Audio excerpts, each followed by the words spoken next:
Meron po kayong tanong o kailangan nyo ng tips tungkol sa mga bagay-bagay para dumali ang buhay, i-text na yan sa Hiling Galing Happy Girls at your service. Ipadala ang iyong request kasama ng iyong pangalan sa 0921-445-0355 at sasagutin ng ating Happy Girls para sa inyo. O diba? Nakaka-happy! At sabi mo, hindi mo na maisuot yung helmet. Sumisigaw po ako. Yung dahan-dahan. Ay! Magano po ako talaga. Di ba foam po yun, malambot? May foam. So dapat hindi ka masasaktan, kaso nasasaktan na po ako. Paano gumaling ang pamamaga sa loob ng tenga ni Robert the Hiling Galing way? Ang galing! Susunod na!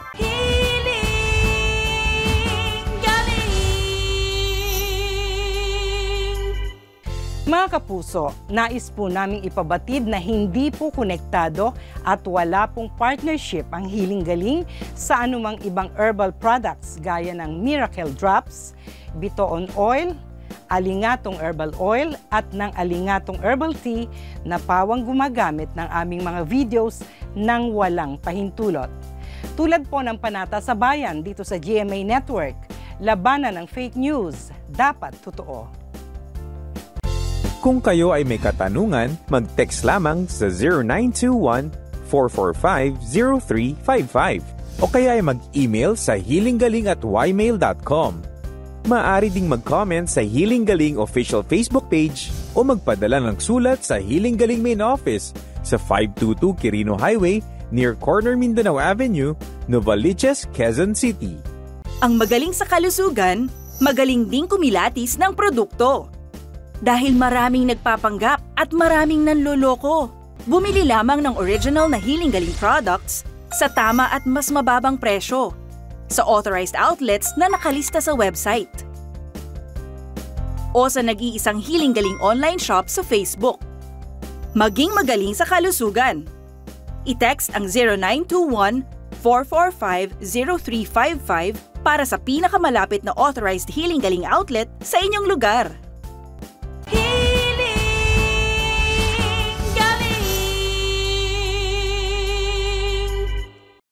Ang otitis o impeksyon sa tenga ay maaaring idulot ng bacterial o viral infection, trauma, o sobrang moisture sa loob ng tenga.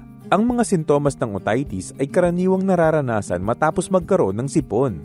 Ilan sa mga sintomas nito ay ang mga sumusunod: pananakit sa loob ng tenga, pangangati sa ear canal, pamumula at pamamaga ng outer ear at ear canal, paglabas ng fluid mula sa tenga, paghina ng pandinig, pakiramdam na parang may pressure sa loob ng tenga, at lagnat. Karaniwan na sa Western medicine, binibigyan ng antibiotics, eardrops, at pain medication ang pasyenteng may otitis. At kapag hindi naagapan, maaaring kumalat ang impeksyon mula sa tenga, papunta sa buto o sa utak. Mga tunay na kwento ng kagalingan, The Hiling Galing Way. Ang galing! Kapiling na po natin ngayong umaga ang magiting na photojournalist na si Robert Alfiler. Happy healing morning, Robert. Happy healing morning din sa'yo, Doc E. Gaano ba ka-busy ang bawat araw ng isang photojournalist na katulad mo kapag on duty, Robert? Sa pagiging busy po, depende po yan kung may assignment po kasi kami. May schedule ka na for the day. Robert, Monday, sa Camiguin Island ka.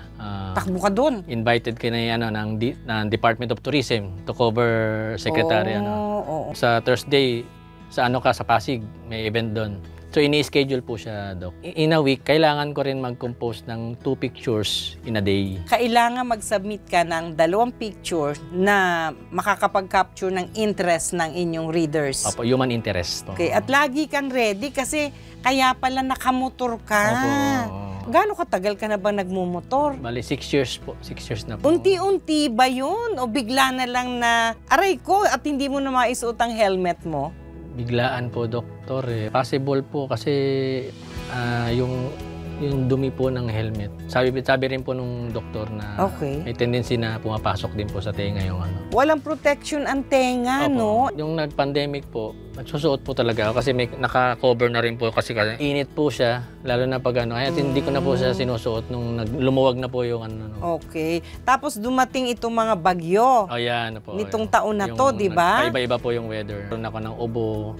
Ubo muna, tapos sipon. Yun nga lang po, napaka-ano niya yung sticky talaga. Walang lumalabas Baka kulang ka sa tubig. Sa tingin ko po, dehydrated din. Parang po. Ayun. Kasi nga po, ang mucus, no, pagka kulang tayo sa hydration, matigas din siya, tsaka malagkit. Nagiging sticky, no? Until sumakit na yung tenga. Sumakit na po siya. Doon ako na-alarma. At sabi mo, hindi mo na maisuot yung helmet. Kasi sumasangga po talaga sa... di ba foam po yun, malambot? May foam. So dapat hindi ka masasaktan, kaso nasasaktan na po ako. Oo. So, ramdam ng mga nerves ng outer ear. Ganun na siya Sumisigaw po ako. Yung dahan-dahan. Magano po ako talaga. Pero isinuot mo pa rin? Hindi kasi that time po, may trabaho pa ako eh. Kailangan kong mag-ano eh. So, kailan ka nag-decide na sandali, papatingnan ko na itong tenga ko? Tagal din po. Siguro mga 1 linggo rin, Doc. Sa tingin mo, bakit nag-develop ka ng infection doon sa tenga? Kasi pwedeng ma-injure yung tenga sa dalas ng paglilinis ng tenga. Gano'n ka ba kadalas maglinis? Hindi, more on towel lang po talaga ako. Yun, sa outer ear lang, di ba? Hindi talaga ako hindi ko ugali po. Tama naman yun. Pero, yung iba, sa malalakas na sound. Na-expose ka ba sa ganon? Hindi naman, Doc. Hindi naman. Wala naman po. Yun lang talaga naalala ko po yung ubo ko. Nung sunod-sunod ang ulan, nagmumotor ka, pero meron ka namang raincoat yun na po, suot. raincoat, pero pawisan din po ako sa loob. Ay, kung sa bagay, hindi ka nababasa ng ulan, nababasa ka ng pawis. Sabay-sabay na siya eh. Tapos biglang bubuso ulan, pawis ka sa basa yung damit mo. Tatabi ka muna. Kasi, kaso hinigop na po ng natuyuan na ka na ng So, ganun ba? Natutuyuan na ng pagkabasa sa pawis. I see. Yeah. So, malamang-lamang may kinalaman yung ubo at sipon mo. Probably po. May po talaga. May ambag po yung ubo ko. Ayun. Kasi naalala ko nung gabi, umubo ako ng sobrang lalim. Talagang hirap po akong kasi wala pong lumalabas na problema eh. Sunod-sunod po eh. Kaya pala... Yung kate po, nagsabay po yung kate. May kate, tsaka parang may bara na kailangan mong ma-expel. Kailangan ko siyang iubo. Kaya nagulat yung sister mo. Malakas na pala. Narinig niya. Sa kwarto niya, narinig niya? Sa third floor ako, sa second floor sila. Aba, ganun kalayo So, rinig. Kuya, ikaw ba yun? Sabi niya, ako yun. Pa-check up ka na. So, ang isip ko, yung ubo ang problema ko. Okay. Hindi yung tenga. Hindi yung tenga po. Okay. Pagdating kay Doc. Kaya yun, sinilip ngayon ni Doc. Kasi sabi mo, may masakit din sa loob ng tenga. Opo, sinabi. Bukod sa ubo at sipon. Sabi ko, may ubo sipon ako. Tapos yun, nagulat siya. Butas yung tenga mo, yung eardrum mo, tapos may green. May green sa loob. Nakita siyang doon. Okay. Nabahala ka na. Nabahala na talaga ako. Niresetahan ka ni Doc. Opo, niresetahan ako. Tapos... bakit ka napunta sa Hiling Galing nagpa-doktor ka pala sa ospital? Hindi, bali Doc yung yung result din. Yung medical report niya. Kahit na po tayo ay nasa natural na gamutan dito sa Hiling Galing, mas gusto po namin na na-check up muna ang pasyente sa ospital, may laboratory result, para alam natin yung target natin sa sa pag-aayos ng problema. Okay. At ikaw naman pala, ang nasa isip mo, magpapa-check up ka lang pero diretso ka sa Hiling Galing. Dito ka suki ka ng Hiling Galing Quezon Avenue dito sa Quezon City. Dahil simula pa nung nagkasakit ang wife mo, Hiling Galing na. Hiling Galing na. Bago po siya dalhin sa ospital, nanonood na po ako ng may simptomas na si Mrs. Hindi pa kayo nahahospitalize. Nagre-research ka na. Nagre-research na po ako. Pero hindi mo pa kilala noon ang Hiling Galing. Wala pa po. Okay. Wala pa ko idea. Ang concern mo si Mrs. Wala ka pang sakit noon eh. Ano na-find out mo sa Hiling Galing? Yung isang nag-testimony po na same din po. Pero rupture appendicitis lang. Okay. Hindi fatty liver. Yun lang talaga yung... Sa Mrs. mo kasi may fatty liver, may ruptured appendicitis, tapos may cyst sa ovaries. So, nung nakita mo yung video ng Hiling Galing, na gumagaling sa natural na paraan ang appendicitis.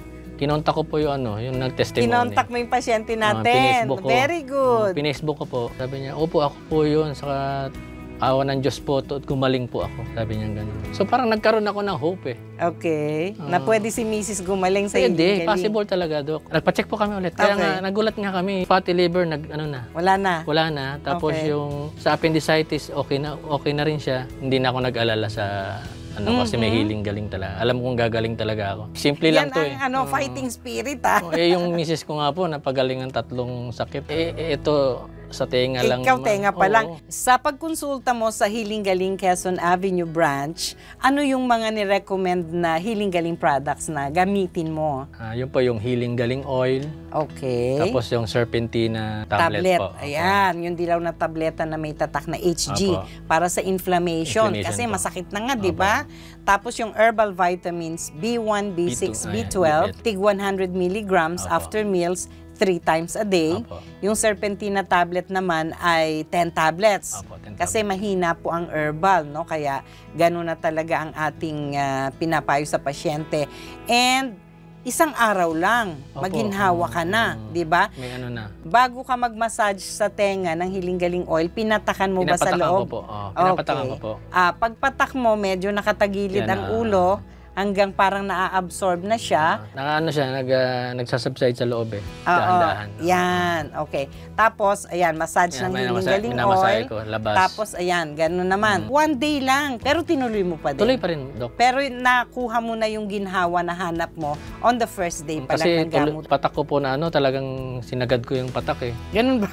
Umaga, tanghali, gabi, minsan madaling araw, pinapatakan ko talaga. Ayan, ginawa mong bisyo. Gusto ko talaga siyang patak tapos massage. Tapos pinahydrate ka. Water lang. Ayan, normal naman po sa akin ng pag-inom ng tubig po. Kasi mahihirapan pagka dehydrated ang pasyente at may inflammation po, katulad si Robert sa tenga nakaranas ng inflammation, mahihirapan ma-neutralize yun kung kulang sa hydration. Kaya malaking tulong yun.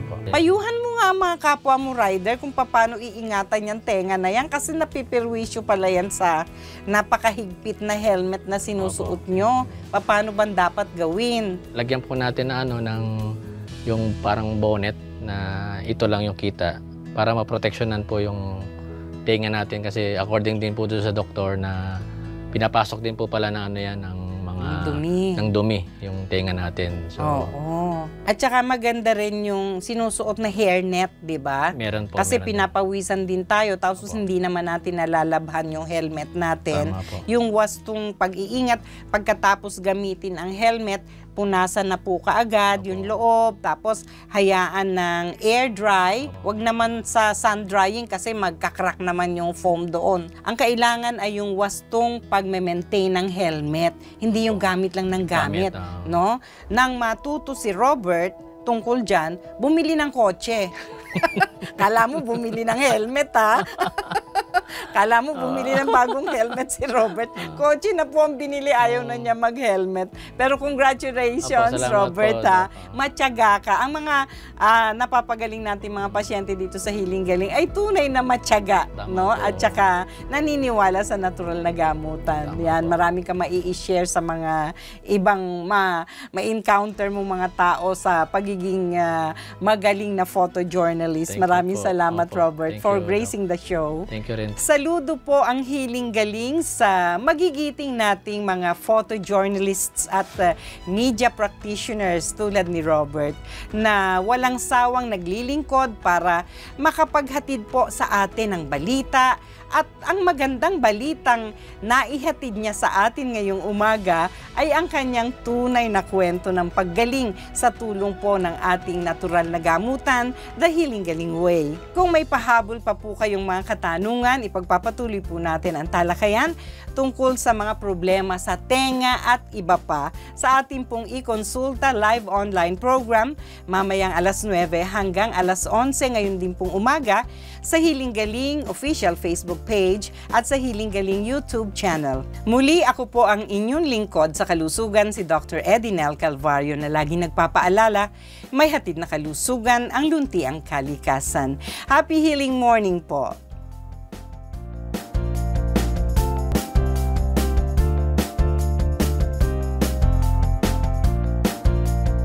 Hindi makasampa sa barko si Mar dahil sa mataas na creatinine. Paano ito bumaba sa normal sa natural na paraan? Hiling galing sa TV. 7:30 ng umaga, Sabado.